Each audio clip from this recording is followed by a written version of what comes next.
Қайырлы күн баршаңызға, менің арнама қош келдіңіздер. Бүгін сіздермен ең жұмсақ булочканың рецептімен бөлісемін. YouTube'да қазақша контентті дамыту үшін осы видеоға лайк басып, каналға тіркеліп қойыңыздар. Кеңдеу ыдысқа шым-шым тұз салып, жылы сүтімізді құятын боламыз. Одан кейін ашытқымызды саламыз, қантты саламыз және өсімдік майын салып, ең соңынан қопсытқышты салып, жақсылап араластырып алатын боламыз. Араластырған кезде шанышқымен немесе осылай венчикпен араластырсаңыз да болады. Осылай бір келкі араласып болғаннан кейін ұнды салатын боламыз.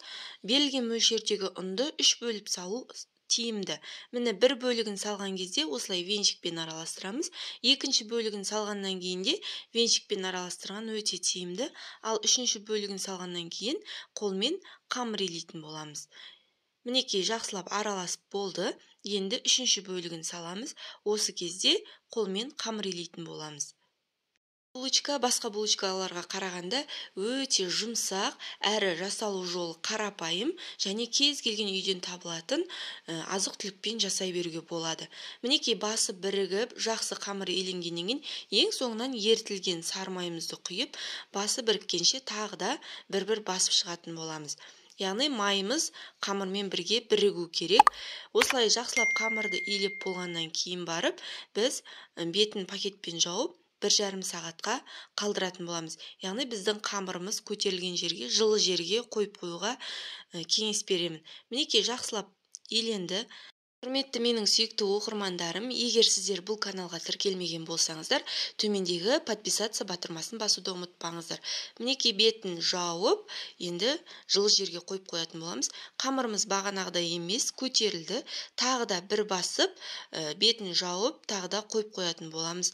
Булочканың қамырын илегеннен кейін сыртынан көрпемен немесе басқа да бір құралдармен жауып қойған жөн, яғни өте тиімді және тез көтерілетін болады. Мінекей екінші рет мен бастырып жатырмын. Тағы да пакетпен жауып, бір 15 минутқа қалдырып қойсаңыздар болады. Содан кейін барып, біз булочкаларымызды дайындай беретін боламыз. Мінекей қамыр дайын болды. Енді қамырды осылай видеодағыдай көрсетілгендей етіп, рулет тәрізді етіп жасап алатын боламыз. Және бірнеше бөліктерге бөлеміз. Егер сіздер үлкен көлемдегіні қалайтын болсаңыздар, үлкенде қылып кесіңіздер. Егер шағын көлемдегіні қалайтын болсаңыздар, онда шағында қылып кесе берген жөн. Және тағы да бір айтатын кеңесім, бұл булочканың қамырын жайған кезде жұқалай етіп жая беріңіздер. Мінекей барлығы дайын болды. Осылай бетін пакетпен жауып қоямыз да, енді шетінен алып қамырымызды жаятын боламыз. Қамырды осылай мен шағындау етіп алдым.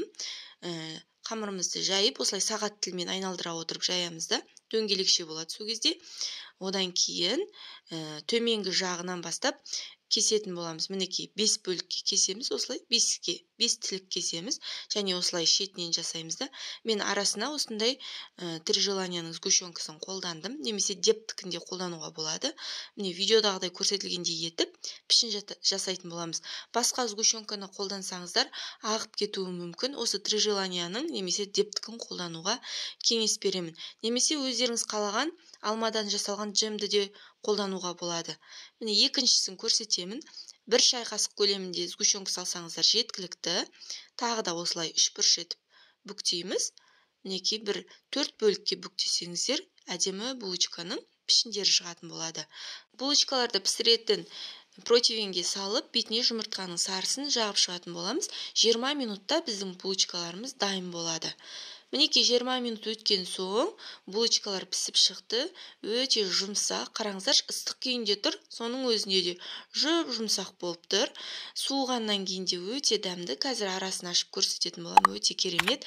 YouTube'да қазақша контентті дамыту үшін осы видеоға лайк басып, каналға тіркеліңіздер. Назарларыңызға рахмет.